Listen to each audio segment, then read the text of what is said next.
في كرة القدم أحيانا الهدف يكون أسهل من شربة الماء، لكن في لحظات الحارس يتحول لجدار مانع.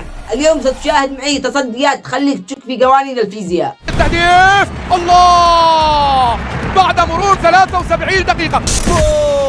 يا الله. ركز معي، المقطع بيكون مقسم لقسمين. القسم الأول أفضل 5 تصديات فنيا، والقسم الثاني أهم 4 تصديات تاريخيا. اعمل لايك واشترك وهيا بنا لأول لقطة.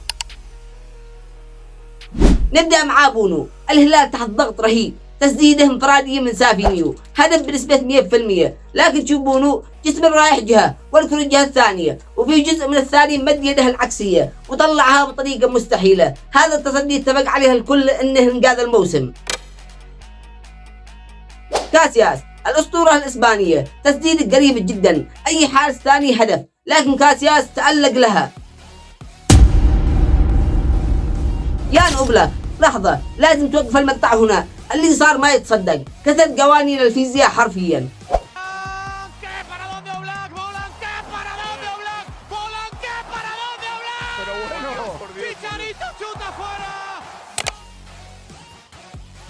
بيخيا، تسديد بالوتيلي من مسافة قريبة، ردة فعل فوق المنطق، اليد والقدم في وضعية طيران غير عادية.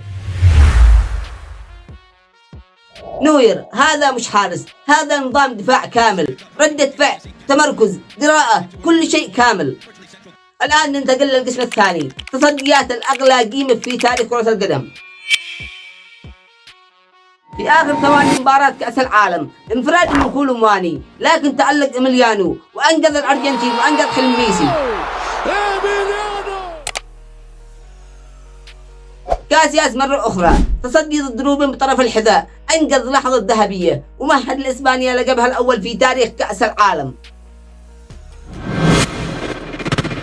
كورتوا، تسديدة محمد صلاح الصاروخية، ساعدها الأيمن غير مسار الكرة في آخر لحظة. 9 تصديات في المباراة، في النهائي منح ريال مدريد اللقب الرابع عشر. وفي الأخير تصدي دوديك ليلة اسطنبول، تصدي مزدوج لشيفتشينكو، أعاد ريمونتادا ليفربول ومنع ميلان من الفوز قبل ركلات الترجيح. وفي الأخير كرة القدم مليئة بالتصديات، لكن هذا ما قدرنا نتكلم عنه. وفي رأيك ما هي أقوى تصديات شفتها؟ قل لي أيش الأقوى عندك في التعليقات، واشترك لأن الجاي أقوى بكثير. والسلام عليكم ورحمة الله وبركاته.